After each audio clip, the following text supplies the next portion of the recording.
As-saburu sabar bermasa berengse sabar.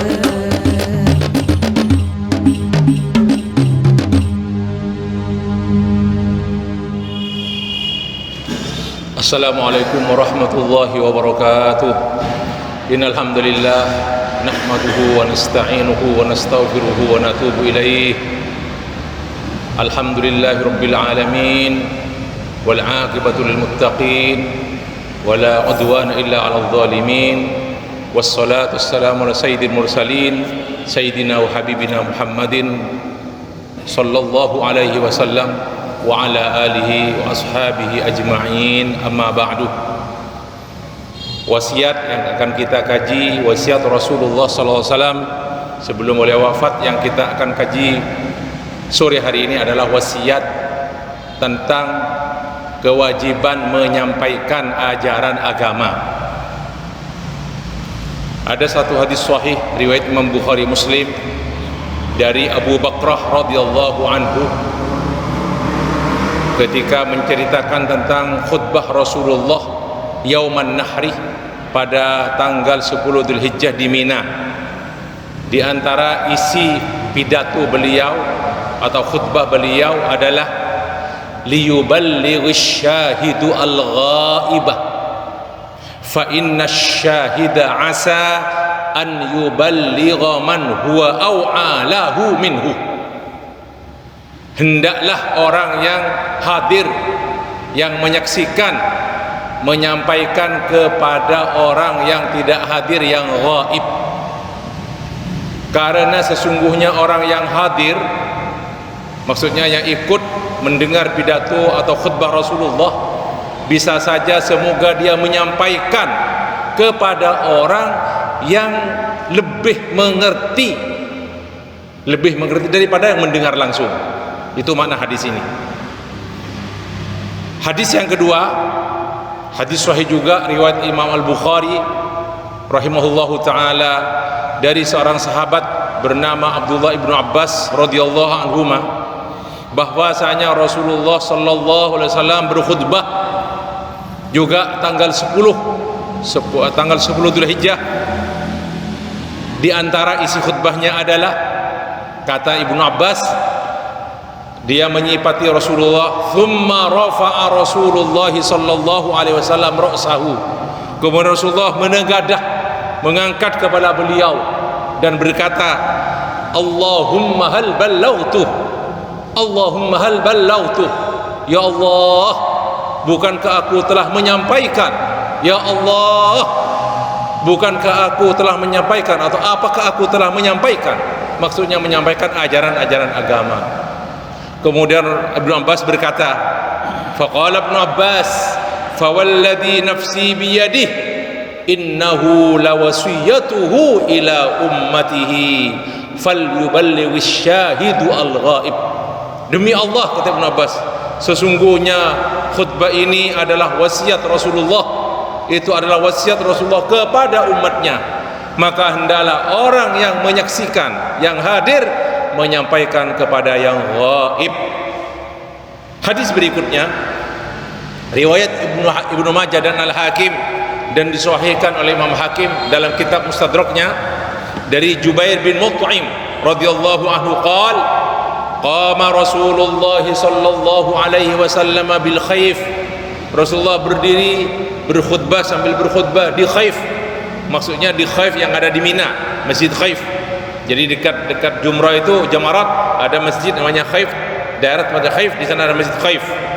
Faqala, kalau di Mina terkenal Masjid Khaif, kalau di Arafat terkenal Masjid Namirah.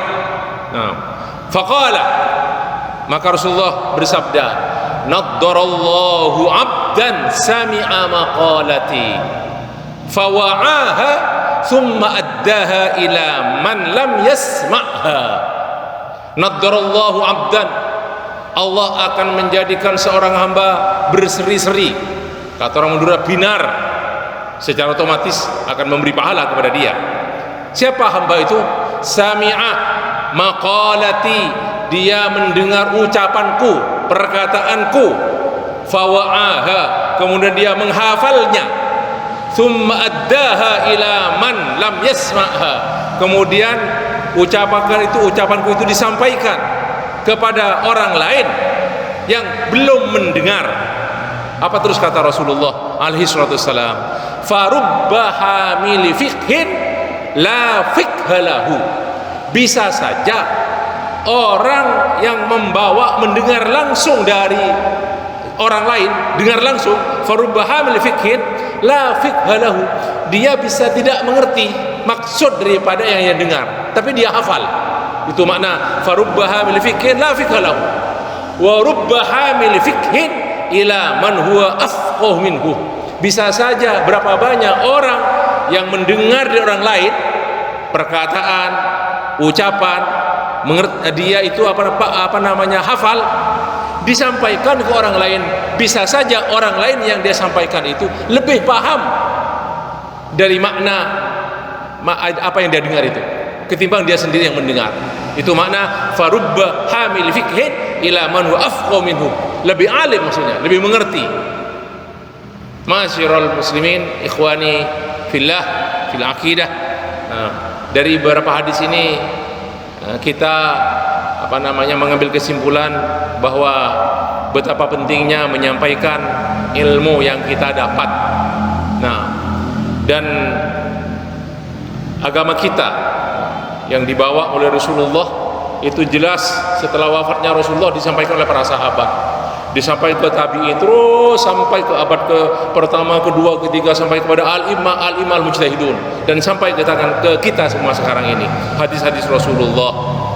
Dari saking pentingnya menyampaikan bertabligh atau menyampaikan tabligh, menyampaikan ajaran agama, sampai Rasulullah sebelum wafat pun masih mewanti-wanti supaya orang yang mendengar ucapan beliau menyampaikannya kepada orang lain.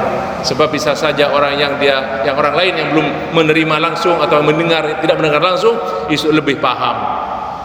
Dalam satu hadis riwayat Al-Imam Abu Dawud, Ibnu Hibban dan lain-lainnya, Rasulullah juga bersabda alaihi salatu wassalam kepada sahabat-sahabatnya, tasma'una wa yusma'u minkum wa yusma'u mimman yasma'u minkum. Subhanallah.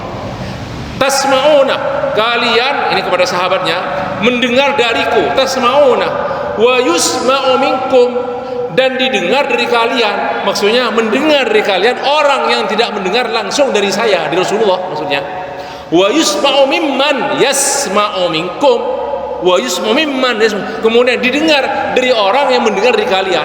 Jadi secara beruntun terus, terok gilir, itu maksudnya. Dan itulah kelebihan agama Islam yang berkenaan dengan sanad. Laula Abdullah bin Mubarak berkata, yang sangat populer, laulal isnadu laqala man syaa ma syaa. Kalau tidak karena adanya sanad dalam periwayatan hadis, niscaya orang siapapun bisa berbicara semaunya dia. Makanya sanad itu penting.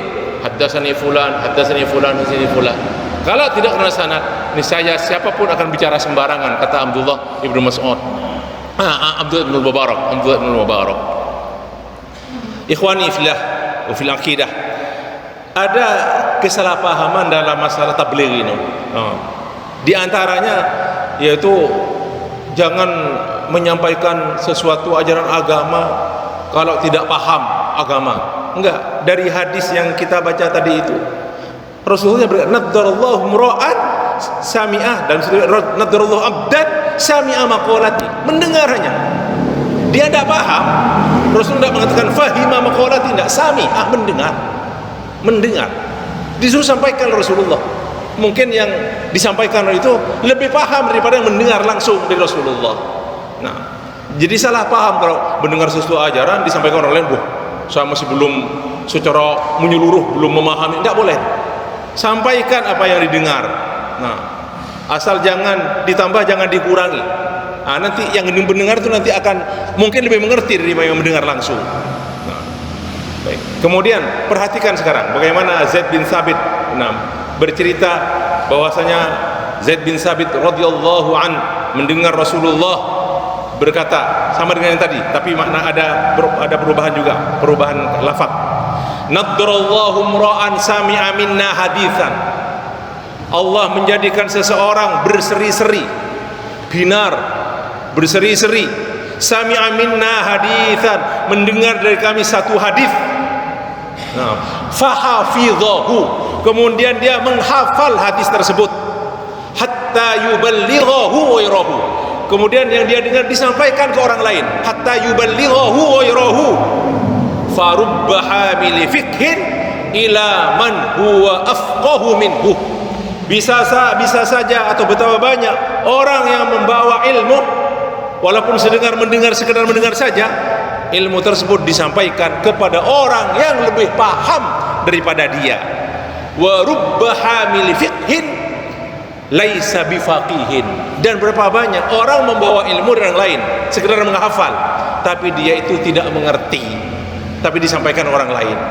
Nah, dan dia tidak menafsirkan sendiri, enggak, karena dia mengerti, hanya mendengar, hafal, mendengar. Ini hadis riwayat Imam Tirmidzi, Abu Daud, Ibnu Majah dan lain-lainnya. Nah, jadi dalam sabda Rasul itu walaisa bifaqihin, ada isyarat bahwasanya seorang muballigh itu hanya sekedar mendengar saja, tidak paham, mendengar saja. Nah, disinilah bahwasanya orang yang menyampaikan ajaran agama yang dia hafal itu disampaikan orang lain, tidak harus menguasai itu dalam satu hal, walaupun dia tidak tahu hal-hal yang lain, dalam satu masalah, walaupun dia tidak mendengar hal-hal masalah yang lain. Dari hadis Zaid bin Sabit dan yang lain-lainnya itu, ulama mengatakan bahwasanya ada dua natijah, kesimpulan, dua syarat. Nah, untuk menyampaikan satu hadis itu, yang pertama adalah orang yang mendengar hadis tersebut hafal untuk menyampaikan, walaupun hafalnya dengan makna, karena tidak meriwayatkan hadis dengan makna itu boleh, nggak apa-apa. Nah, menyampaikan hadis yang dia dengar dengan makna boleh. Saya dengar Ustadz berkata begini, yang saya dengar begini, tidak hafal, tidak persis seperti yang dikatakan oleh muballigh tersebut, dia ingin menyampaikan ke orang lain, itu boleh, nggak apa-apa. Itu syarat yang pertama, pokoknya hafal sampai ke orang lain. Nah, kemudian syarat yang kedua, dia punya keinginan untuk menyampaikan hal tersebut dalam rangka mewujudkan sabda Rasulullah dalam satu hadis sahih riwayat Imam Bukhari. Nah, apa sabda Rasulullah sallallahu alaihi wasallam? Ballighu anni walau ayat, sampaikan dariku walaupun satu ayat. Nah, itu ada kemauan dia untuk menyampaikan, dan dia juga mengharap tadi pahala dari Allah, balasan dari Allah. Nadarallahu mura'an sami'a minna hadisan, itu ingin dia mendapat pahala dari Allah, dijadikannya dia berseri-seri oleh Allah Subhanahu wa taala. Itulah dua syarat kita menyampaikan sesuatu yang kita dengar orang lain. Mungkin orang lain yang kita sampaikan hal tersebut lebih mengerti daripada orang yang mendengar langsung. Ikhwani fil akidah. Nah, demikianlah kajian kita sore hari ini, masalah syarah singkat dari wasiat Rasulullah tentang menyampaikan ajaran agama dari apa yang dia dengar dan disampaikan ke orang lain, nah, dalam bentuk seperti tabligh. Terima kasih dan mohon maaf. Mari kita akhiri majlis ini dengan kafaratul majlis. Subhanakallah bihamdika asyhadu an la ilaha illa anta astaghfiruka wa atubu ilaik. Wassalamualaikum warahmatullahi wabarakatuh. As-saburu sabar